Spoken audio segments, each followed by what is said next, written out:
All right.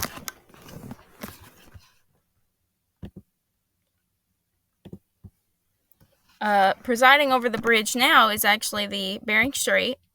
It connects the Pacific and the Arctic Oceans, and it also acts as a boundary between the United States, through Alaska, and Russia.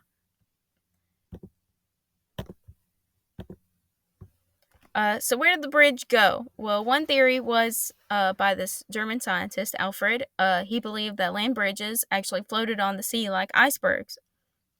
They bob up and down above the sea. He theorized that at the end of the last ice age, the continental ice sheets covering the northern hemisphere weighed down the land bridges and continents so heavily that the ice caused them to sink.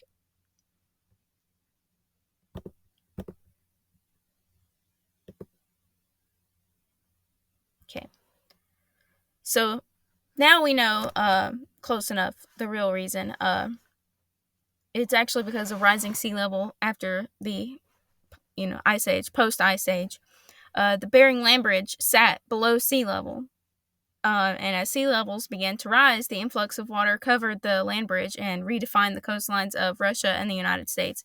So when I mean that it sits below sea level, here is where it normally sits. This is where it sits relative to sea level, about -50. So when the land bridge was exposed, meaning it's open, it's not covered, sea levels are actually at their lowest. So as sea levels begin to rise, it meets the land bridge where it is, and then eventually starts to overtake it. So as sea levels rose above it, when they started to get about this -50 sea level and above. So actually less. This happened around 13,000 years before present. Till about 10,000 years before present. This right here is this line, this marker, when sea level actually began to overtake the land bridge, and so it became flooded.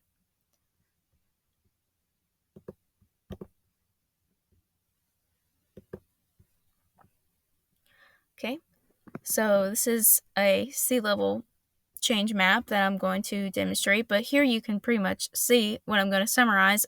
This is 13,000 years before present. The land bridge is open and exposed, and sea levels are at their lowest, and here they are as they start to rise and cover the land bridge at around 10,000 years before present. So just open this sea level map up.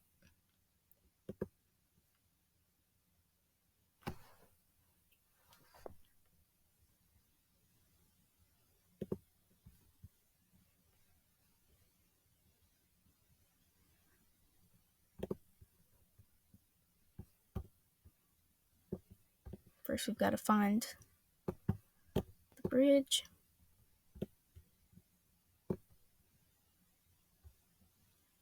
Okay.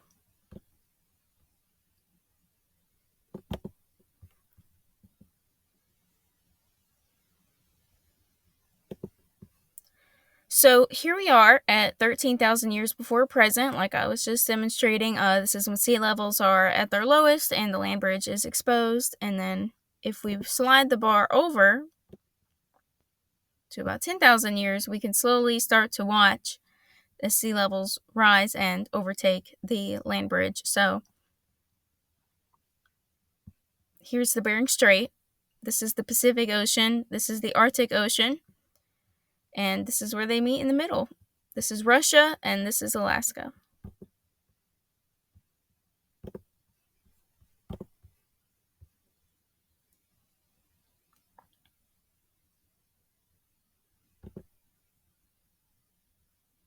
In conclusion, opposite theories such as Alfred's, the Bering Land Bridge was blanketed underneath rising sea levels between 13,000 years and 10,000 years before present. As the waters of the Pacific and Arctic Oceans rose, they connected and created the Bering Strait.